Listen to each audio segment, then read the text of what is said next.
इस लेक्चर में हम क्लासिकल थ्योरी को कंक्लूड करते हैं। जैसा कि आपने पिछले लेक्चर्स में देखा होगा कि थ्योरी ऑफ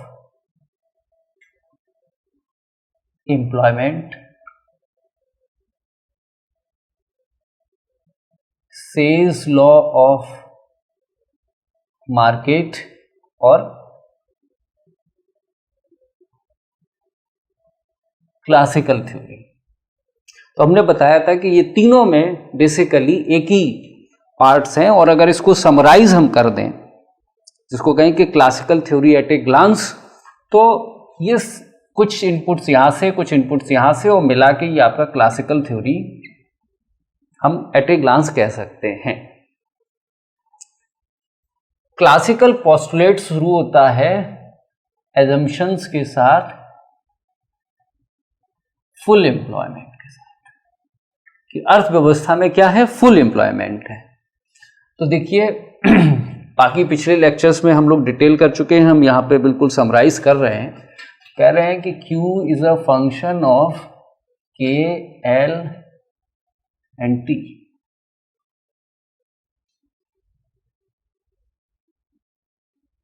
K आपका कैपिटल स्टॉक है, P आपका टेक्नोलॉजी है, L आपका नंबर ऑफ लेबर है। आपने K को कांस्टेंट मान लिया, T को कांस्टेंट मान लिया, Q is a function of L हो गया।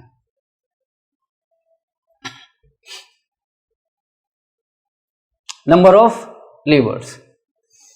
अब ये जो Q L है, इसको अगर हम ये देखेंगे कि Q और L के बीच में जो संबंध है वो क्या है, वैसे बढ़ता हुआ है, इंक्रीज रिलेशनशिप है। मतलब L के नंबर्स आप बढ़ाएंगे तो Q बढ़ता हुआ मिलेगा।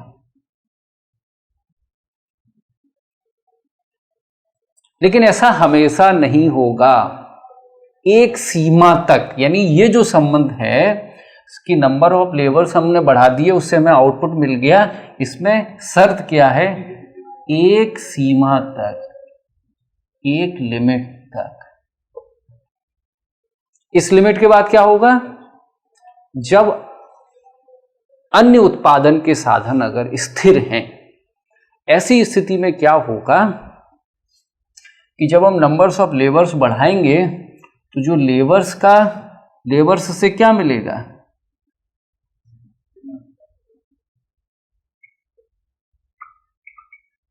डिमिनिशिंग मार्जिनल रिटर्न, और जो कर्व है वो घटने लगेगा, घटने सीमांत प्रतिफल मिलने लगेंगे। तो Q और L के बीच में एक सीमा तक पॉजिटिव संबंध है, बढ़ेगा, लेकिन उसके बाद ये घटने लगेगा। ये लेबर मार्केट के बारे में बात हुई। प्रोडक्शन फंक्शन के बारे में ये बात हुई, जो क्लासिकल में प्रोडक्शन फंक्शन काम करेगा। अब अगर हम लेबर मार्केट में देखें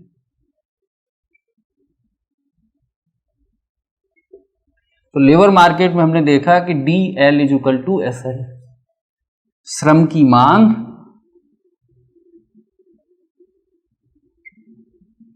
और श्रम की आपूर्ति।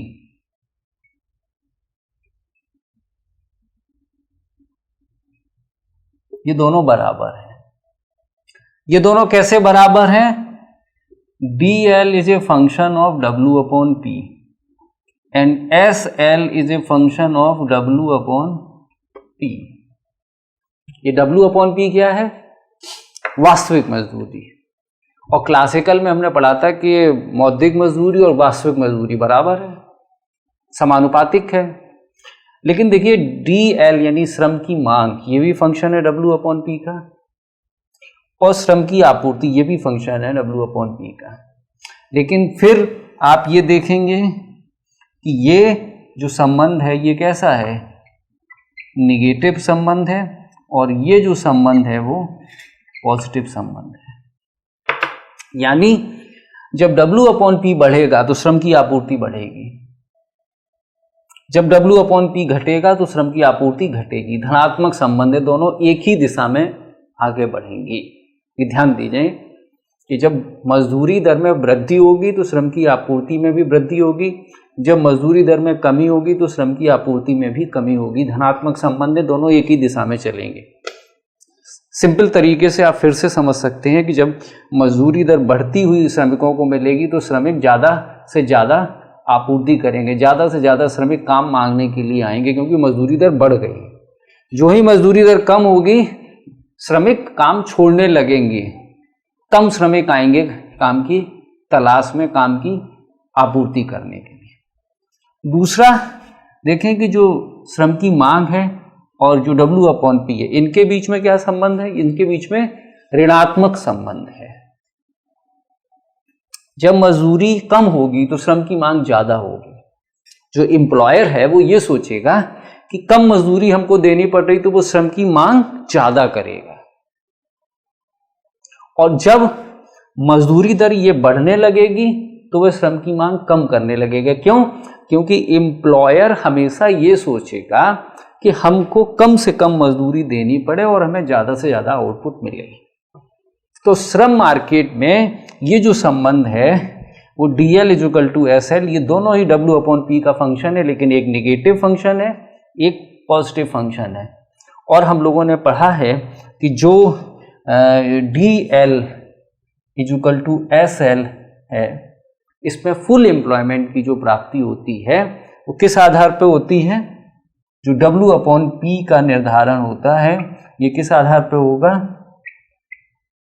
और ये W/P को क्या कहा गया? ये क्या है?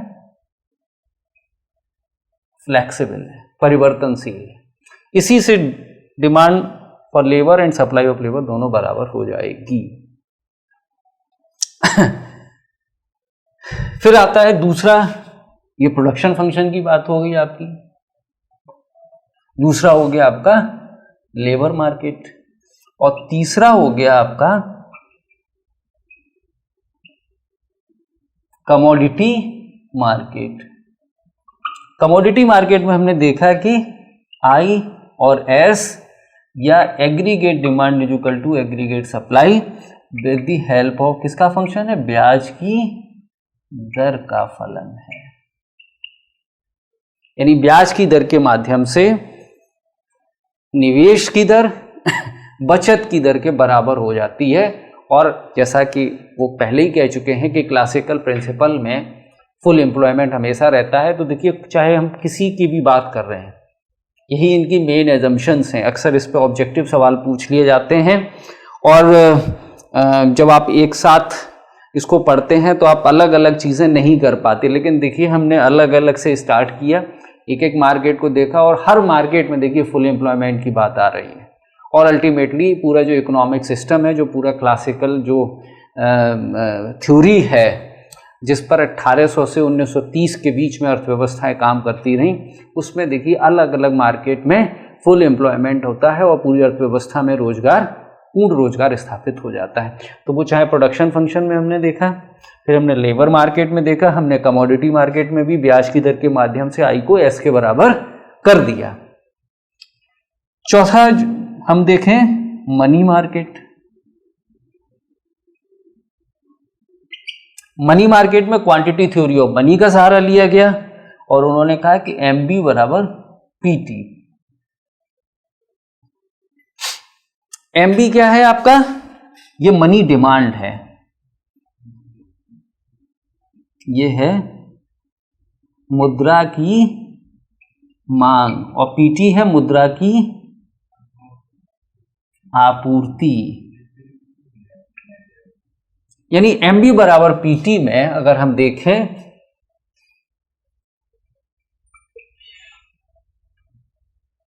तो V कांस्टेंट है, T कांस्टेंट है, यानी MP का फलन है क्वांटिटी ऑफ थ्योरी से प्राइसेस में परिवर्तन होता है, और ये भी मुद्रा बाजार मुद्रा की आपूर्ति के बराबर हो जाता है।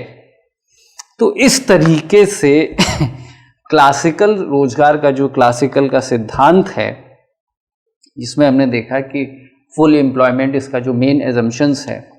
और ये फुल एम्प्लॉयमेंट कैसा है, इसमें कोई इन्फ्लेशन नहीं है। ये अर्थव्यवस्था एक लेज़र-फेयर इकोनॉमी है। लेज़र-फेयर इकोनॉमी का मतलब है कि इस अर्थव्यवस्था में ऑटोमेटिक एडजस्टमेंट है, कोई बाहरी हस्तक्षेप की आवश्यकता नहीं है। लेज़र-फेयर इकोनॉमी का मतलब होता है लीव अस अलोन। और आपने देखा कि हर बाजार में, प्रत्येक बाजार में क्लासिकल अर्थव्यवस्थाएं, क्लासिकल सिद्धांत में पूर्ण रोजगार की प्राप्ति देखने को मिल रही है। पूर्ण रोजगार की प्राप्ति में जब लेबर मार्केट की बात करते हैं तो वेजेस क्या हैं, वो फ्लेक्सिबल हैं, जिसकी वजह से फुल एम्प्लॉयमेंट प्राप्त होता है। कमोडिटी मार्केट में हमने देखा कि रेट ऑफ इंटरेस्ट फ्लेक्सिबल है, जिससे आई और एस के बीच में स्थापित हो जाता है। दूसरा, जब मनी मार्केट की बात हम करते हैं तो मनी मार्केट में हमने देखा कि money demand is equal to money supply. और सबसे महत्वपूर्ण जो चीज़ है क्लासिकल सिद्धांत में, वो हमने ये देखा था कि जो मनी है, the role of money is basically medium of exchange है। जो क्वांटिटी ऑफ मनी है ये बेसिकली क्या है, क्लासिकल सिद्धांत में मनी केवल मीडियम ऑफ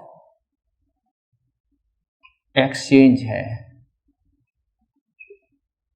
इसीलिए जो प्राइसेस हैं वो फ्लेक्सिबल हैं, प्राइसेस को फ्लेक्सिबल माना गया है, लेकिन मनी का जो रोल है वो केवल एक मीडियम ऑफ एक्सचेंज है।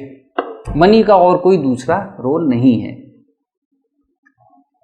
बाकी जो चीज़ें हैं जिसमें लेबर की बात की गई, ये लेबर आपका होमोजीनियस है, इसमें कोई हेट्रोजेनिटी नहीं है। और इस तरीके से क्लासिकल सिद्धांत 1800 से 1930 तक एक स्वतः संतुलन के सिद्धांत पर काम करता रहा, जिसको कि से के बाजार नियम से J.S. मिल, डेविड रिकार्डो और कार्ल मार्क्स जैसे विचारकों का बल और ईंधन मिलता रहा।